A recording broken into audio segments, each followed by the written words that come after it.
Hey, what's going on, everybody here at YouTube? It's your boy King Gabe here, and you see, I got my beard kind of shaved off along with my head.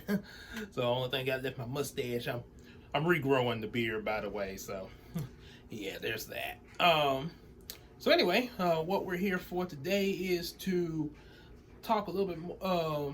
Another update with Yumeko. It's gonna be a major update here because I actually got the 3 rough drafts already typed out. I typed them out in my phone, and then I sort of emailed myself them along with a friend of mine, and then copy paste onto my laptop, which is pretty convenient because see now I can type from anywhere. I get an idea, pretty much like that, and once it's all done, then put it in the laptop. So yeah, pretty much just work from anywhere. And now what I do have to do, is I still have to sit down and illustrate them, obviously. But for the rough draft part, yeah, pretty easy peasy. Well, as far as getting them down when the thought comes to me, anyway. So yeah, there's that. So yeah, I got 3 rough drafts for Yumeko, and I got an ideal up here for a few more to sort of start it off there. There's a certain point I want to get to in Yumeko before going to Star Trek 2000. In some previous videos, I did state about wanting to do Star Striker 2000 first, then Yumeko, and then go back and forth like that. But going by the way the stories are carried out, as well as also the concept of time, with the 2 series, yeah, it's gonna be better to start with Yumeko first. Chances are I'm probably gonna have at least 6 or 7 issues first, rough draft wise, then go back and start illustrating them, and have them one by one publish and everything. Then after the 6 or 7 Yumeko issue, start with Star Trek 2000, and I'm about to explain why. A few things want to make note before we start talking about that. Be sure to stay tuned to the end of the video.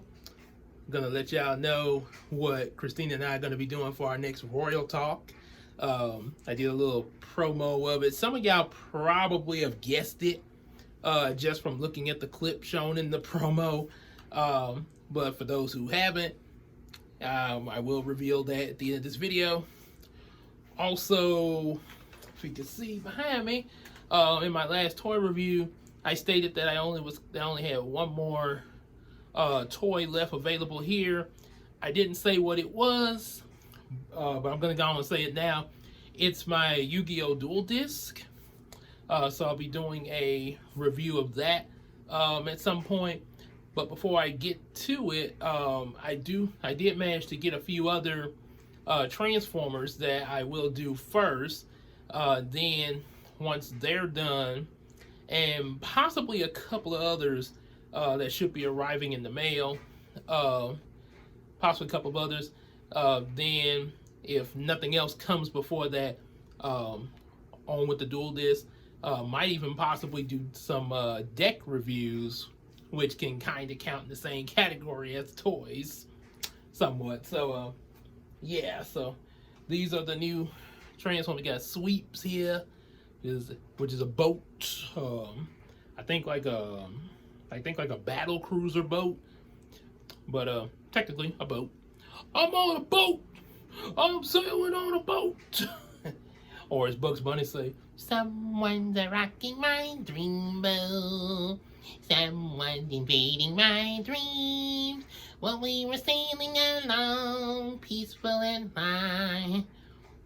Yeah, that's the one where he was messing with Elmer Fudd. Yeah. Then, of course, another one here. By the way, the boat Sweeps, and this plane here, Cyclonus. A lot of you that know Transformers know that these 2 are Decepticons there. It's pretty cool looking planes, especially if you hold them like this. It's almost like you're holding a staff of some sort there.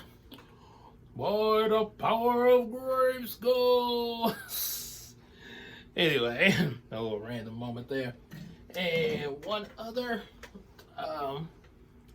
Ultra Magnus, he's standing over here next to Optimus. And then plus you notice I got, which you may have noticed in the Royal Talk review when we did Cat in the Hat, that, you know, this little display up here. Because at one point I had all these toys in a box under, they were just kind of cramped in that box. So now they're out and loose.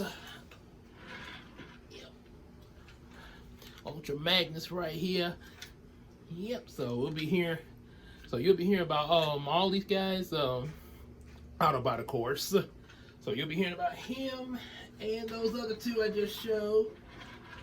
Kind of gotta be careful with him because there's some parts underneath him that kind of, if you're not careful, will slip out easily. So, you know, but other than that, pretty cool though. So yeah, you'll be hearing that along with the possible voices that I'll be doing for them. You'll have to find out what voices I'll do for those reviews when I do them. So, before I do all that, let's get to Yumeko. Yumeko. Going into the world of Yumeko. Had a little DuckTales moment there, so. Alright, so, bring the camera over here. So, as you can see, so yeah, like I said, I got the first 3 rough drafts.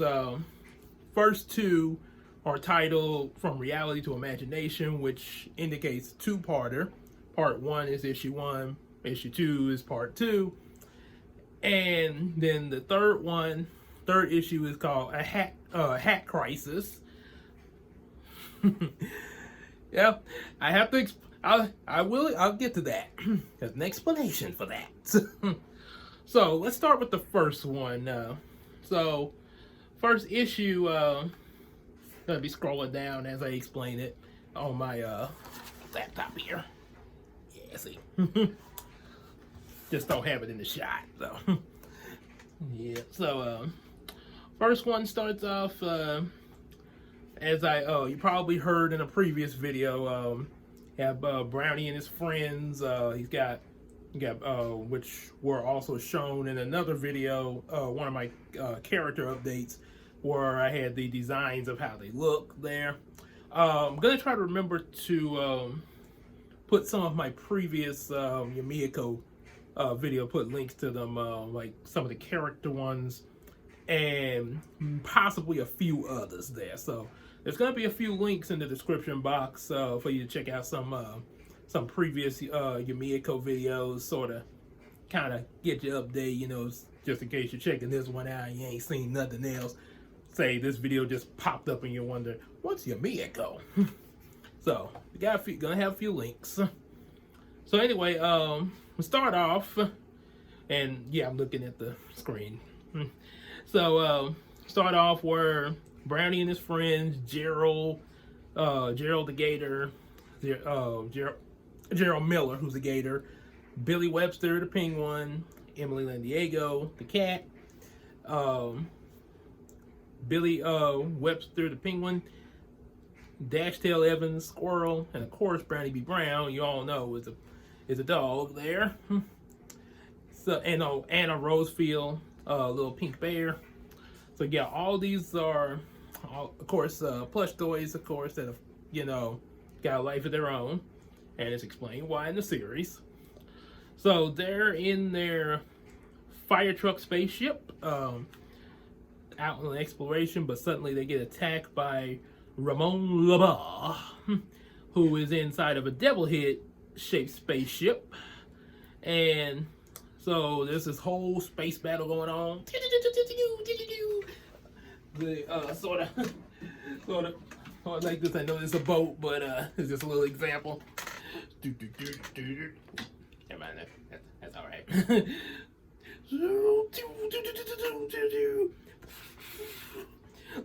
Guidance system's failing. Oh man, we're on an exploration ship, not a battle cruiser. A little stuff from Beast Wars. Now, of course, dialogue's a little different. As it's But that's kind of what was on my mind when I was making this scene. But so yeah, Brownie and his friend, they're inside the fire truck ship. Just roll with me. And it turns out a lot of the systems are going offline. The teleportation, the Devil Head ship is coming up, and Penubian, one of Ramon's one of his henchmen is like, oh, we got him now. Let's destroy him now. Ramon's like, no, we must savor this, Vic. We must savor this. Let's prolong it with some sight guns. And so as it comes, they're both heading toward a black hole vortex. So first thing Brownie tells them, okay, we can't pull away from this, so let's at least try to take out Ramon. Ah, no! And then they're heading into the black hole. Oops. So they into the black hole. Okay, I'll get that later. As Sherman Clump saying that, let's do. I'll clean that up later. So now they're inside. Now that they're stuck inside this black hole vortex, we cut to the abandoned store, as I stated in the previous video, where I was talking about Euro. That, of course, they're Hiko and Zayden are in the other world known as Yumeko. But they don't know that just yet. This is the world's equivalent of the abandoned store. So they're in there. Scroll on down there. Oh, there it is. Now, of course, I gotta make some corrections on here because I recently made some corrections to the draft on my phone. So they're in the store, kind of looking around, wondering what, where they're at, what's going on. And of course, like myself, they go to the toy aisle of the store and see all kinds of stuff there. They see a few Easter eggs that'll play out in some later issues. Food Cat and Food Bear action figures, Ultra Cat, and Thora the Thunder Rabbit there. However, though, some zombies show up and they're like, ah! And of course they run, and of course there's a whole chase and everything. And they're saved by Julie and Tim, who, of course, get the zombies off their back. However, they're unable to get out of the store because Penubian's watching, of course, and he keeps warping the store whenever they try to get to the exit. So they're kind of stuck there. However, since they've lost the zombies, they all get to know each other. Hiko looks at Julie kind of high.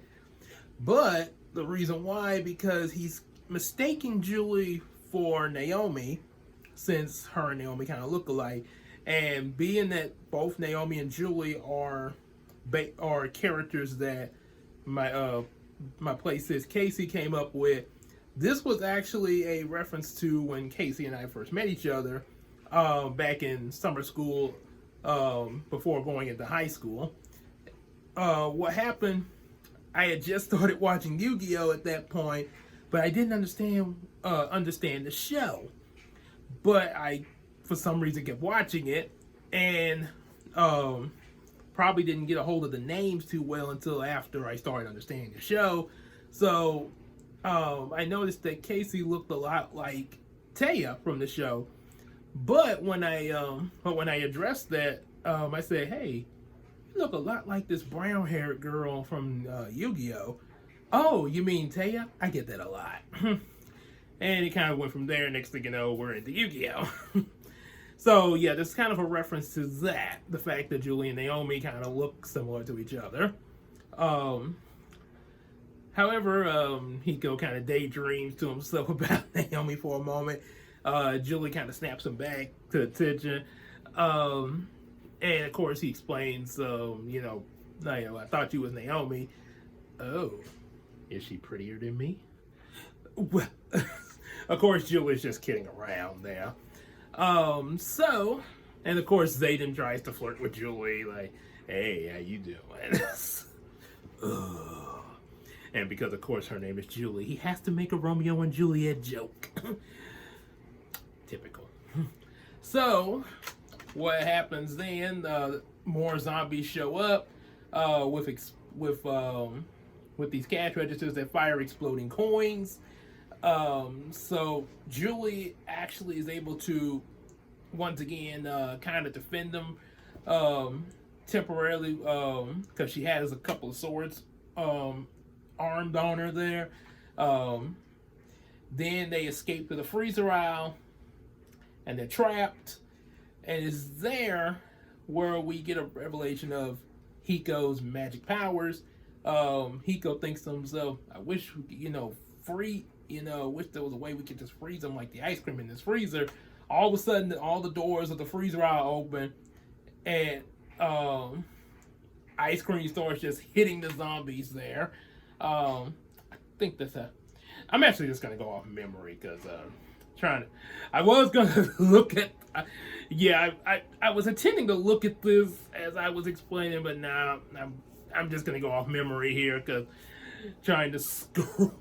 It's do a lot quicker just going by memory, trying to scroll down all that. I pretty much know what I got down there. So anyway, yes, he said, well, what was the point of having that script? Anywho, what happens? Hiko gets the idea of flooding the aisle with ice cream with his thought, henceforth the magic.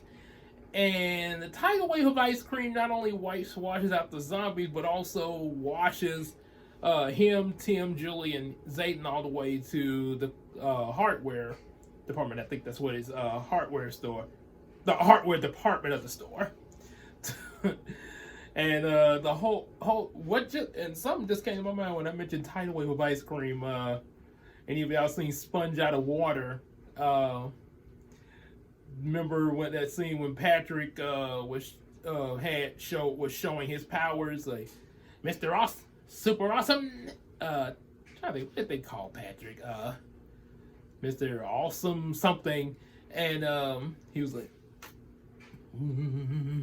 I summoned the ice cream, and these ice cream cones came. Oh.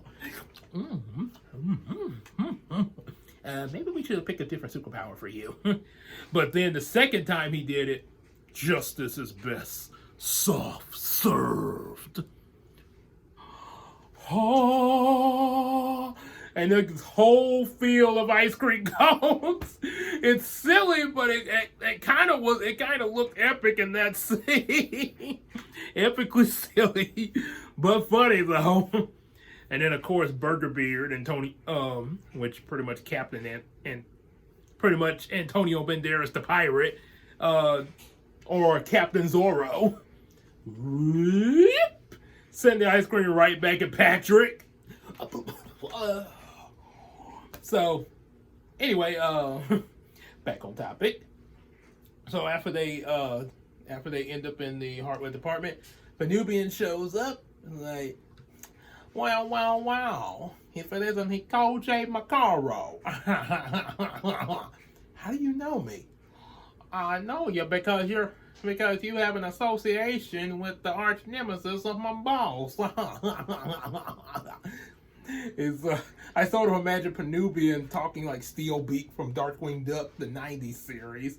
And maybe later in the series, his voice might change to the Steelbeak from the new, how he's portrayed in the new DuckTales. Where, Intella, what?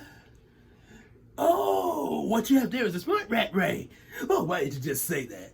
Did the rat make that jumpsuit on a regular sewing machine or his own tiny sewing machine? Anyway, you gotta admit that there was a honeycomb. So, anywho, I'm definitely gonna do those voices at some point. So anyway, sorry about that. Brownie shows up, And originally, at first I was gonna have him show up in a battle suit for this scene, but I thought I'd save the a battle suit for later in the issue. Trying to start small and then kind of grow into the big thing. So he shows up in his firefighter outfit, as y'all have seen him in before. Like, stop right there, Penubian. And they still get this epic entrance, which was sort of thing I had on my mind when Brownie's entrance. Like, he says, stop right there, Penubian. Dun, dun, dun, dun, dun, dun, dun, dun. Brownie B. Brown. Brownie B. who? And then they charge at each other. Clashing fists in hand.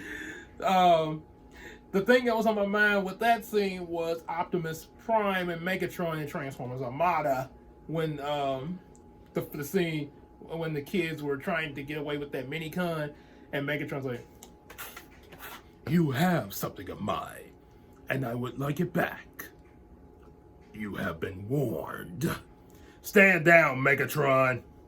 Dun, dun, dun, dun, dun, dun, dun, dun. Optimus Prime. Optimus who? So, yeah, pretty much like that. And of course, the charge and the fist clash. So, this leads into issue. Oh, and of course, Hiko is shocked. Like, whoa, how is this happening? We lead in to be continued, and we lead into issue 2.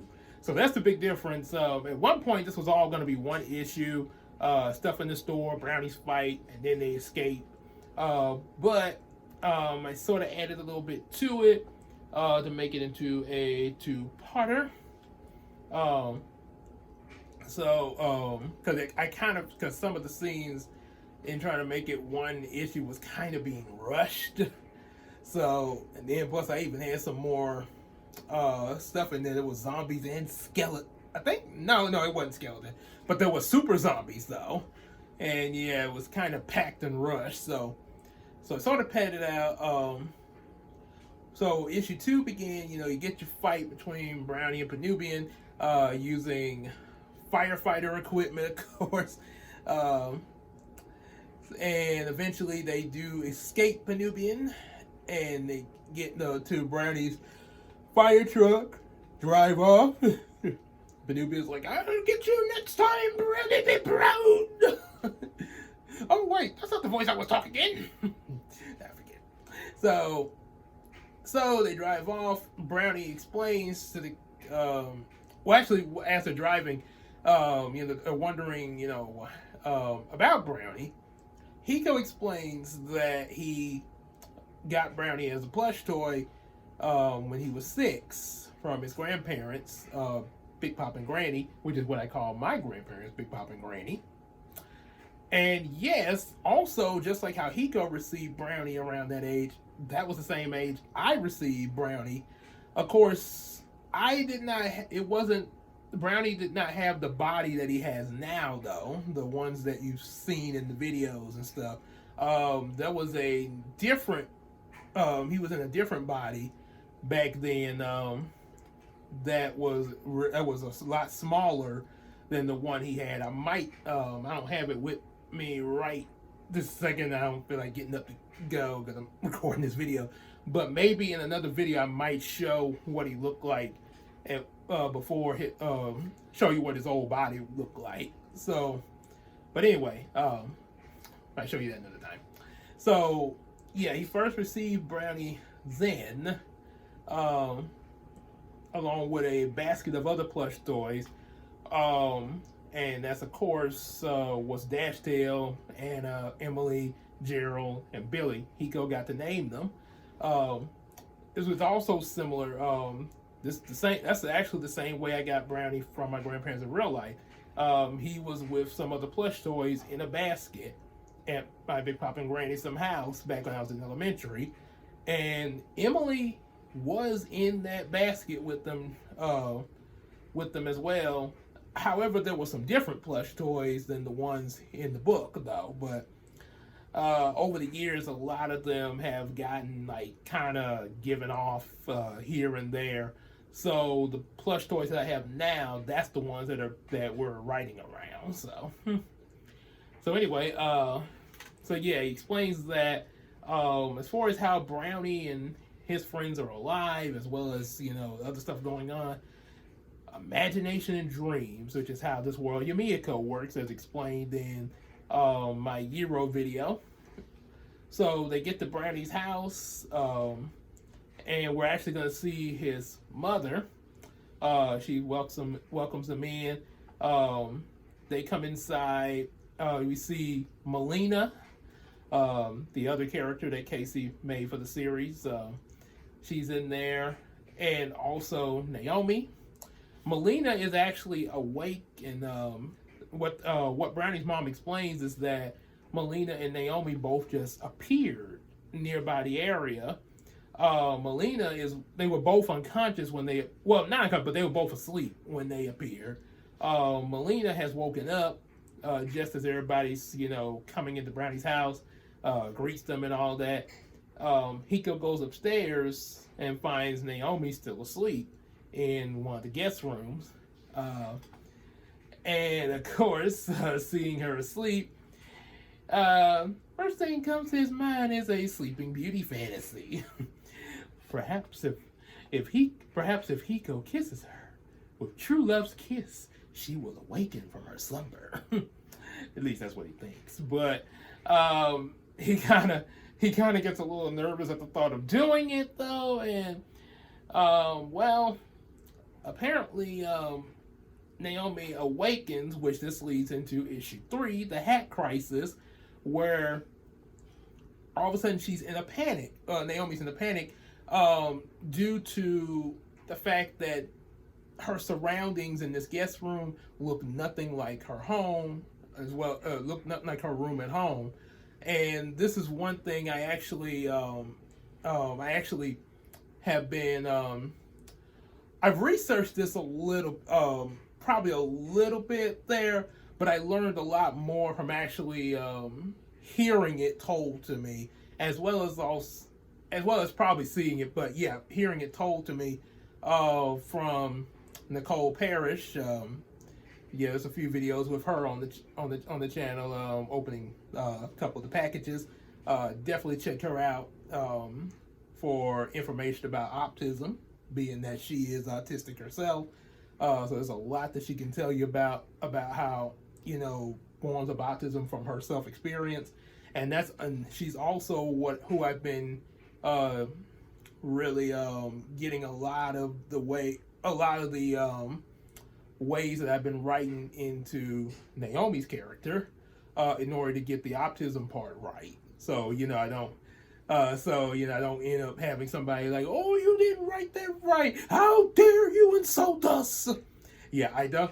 Everybody, I'm not trying to insult anybody that's autistic. This is why.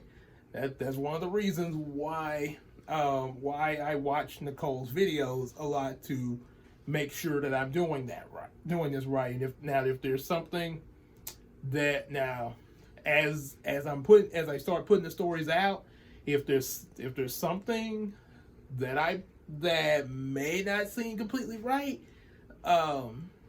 just let me know. But try not to bash me over the head, because like I say, I'm learning. Okay. Oh boy. And I just noticed my hands are lighter than my face right now. Oh my goodness. And I'm not even this ain't even a photoshopped effect. Anyway, so what happens then, Naomi has an autistic meltdown due to, like I say, the unfamiliar surroundings, and is in a complete panic. Hiko comes back in the room and sees her awake and everything. Is asks he's okay. And she reacts by jolting away, because this is also another thing that Nicole mentioned in one of her videos. A lot of time when an autistic person is overstimulated, especially or having a meltdown like that, trying to, oh, let me give you a hug, or oh, it's gonna be a. Sometimes that is not the. You think like, oh, I'm just trying to comfort them, but sometimes that's not the best thing to do. The best thing to do, an autistic person having a meltdown, is to just kind of give them some space, kind of give them some space, or if you, or maybe something to to sort of like what she calls stimming. Oh, that's why she has a lot of fidget toys and stuff like that to help her with those meltdowns in her backpack. And her friends know this really well because they know what's going on. But yeah, but being that Hiko's not aware of this, he's like, wait, what did I do? And then Melina shows up, calling them down for breakfast, and she calling them for breakfast. Naomi just runs out of the house. Also, one thing about Melina, before we go any further with what's happening with Naomi, we're trying to figure out, Casey and I were trying to figure out how to do Melina's character, to make her to sort of make each character different. So what was Melina's quirk gonna be? Well, we thought Casey gave the description of Melina being kind, protective, things, which was a lot similar to Julie. So I was like, well, what about kind of like say Levinus, for example, sort of not saying airhead or anything like that, but kind of klutzy. She tries to do stuff and maybe kind of like, oops, sorry.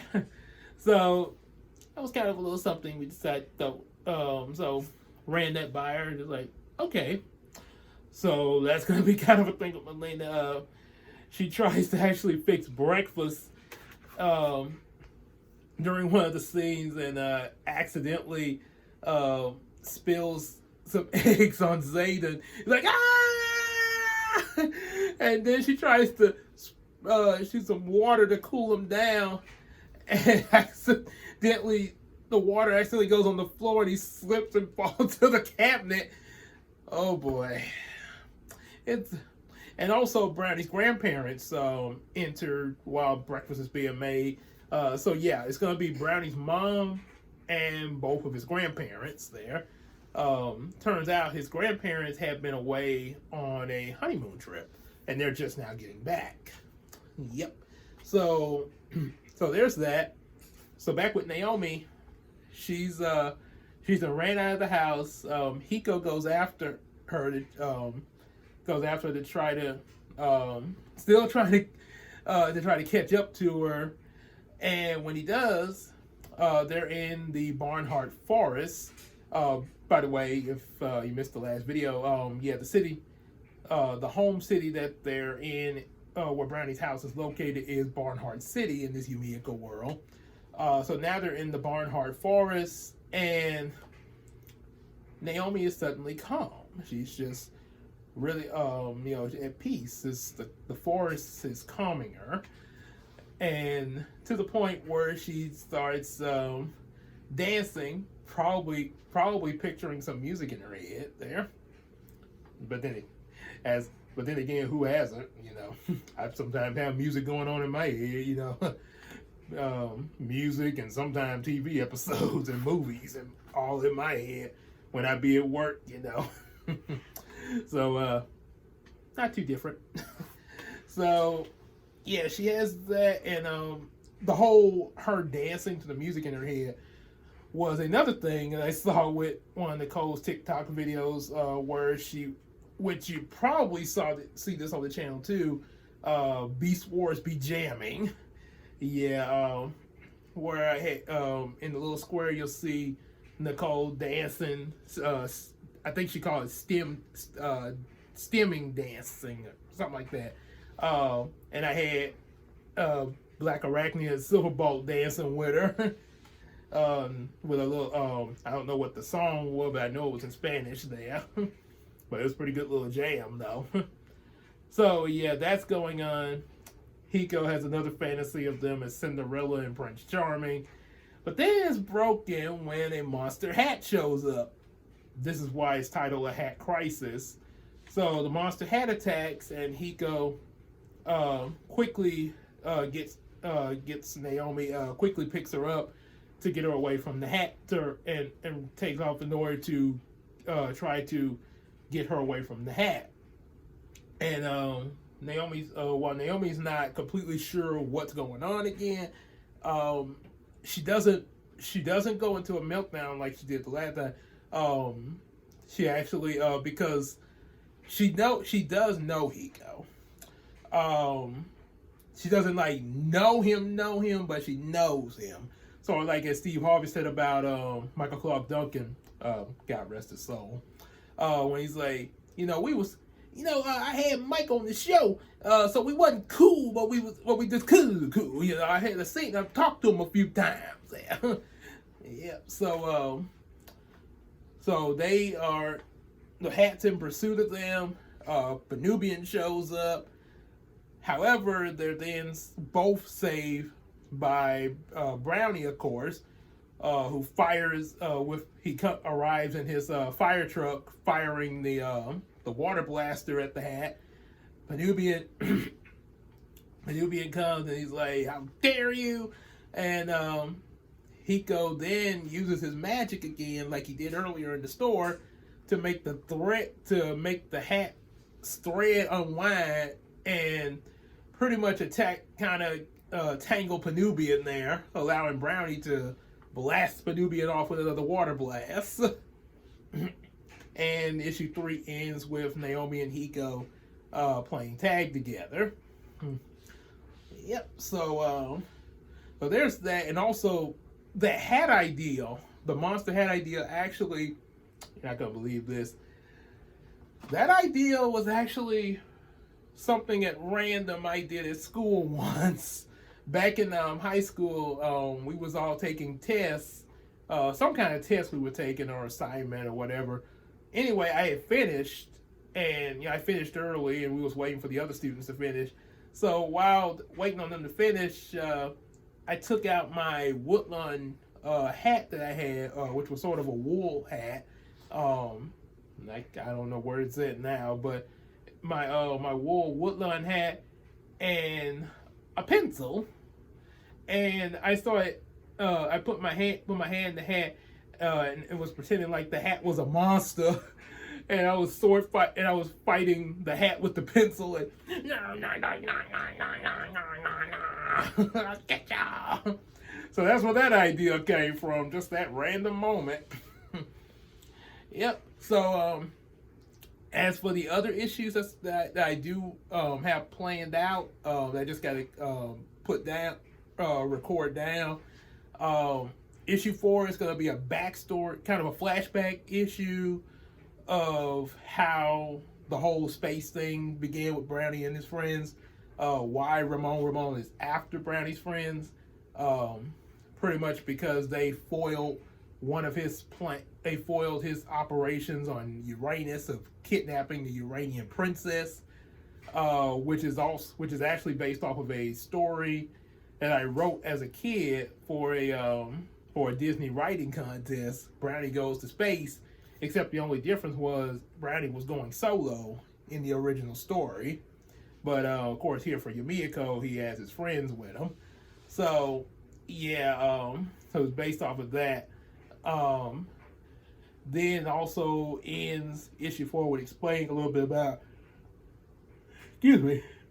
what Yumeko is, to the kids though. Of course, I've explained it to you as the audience, but to the characters in there, which of course, anybody who hasn't seen this video and sees the book, well, I guess they'll be introduced to it as well. So after that, issue 5 and 6 and possibly 7, if necessary, will be them. It'll reveal that Hiko is ADHD. like I was growing up. Yeah, I was ADHD. I actually say AD, but someone on TikTok said that it was pretty much the same thing as ADHD. So, okay. Anywho, but it's much growing up. I took medication for that to sort of help me focus in class and everything. So Hiko is in the same position. However, being transported into another world, his medicine didn't get transported with him. So, issue 5 is gonna start off sometime, be them passed after issue 4. I think Brownie then be trying to make repairs to the fire truck from the space exploration, and during that, Hiko and Zayden are kind of playing around everything with this stuffed turtle, sort of a reference to a video that a friend of mine made, one that I'm basing Zayden off of. Me and my friend made back in middle school, called what we was pretending to be superheroes, Super Gabe and I don't want to say the name, Super Gabe and Super Quintus, and yeah, we was fighting this monster turtle, which was really a Donatello plushie that I had that was really big. So we was pretending that Donatello was an evil monster. Donatello does machines, and now he's a monster. Raphael is cool but rude. Michelangelo is a party dude. And of course, I know I forgot Leonardo Leeds and Splinter. So yeah, there's this monster turtle.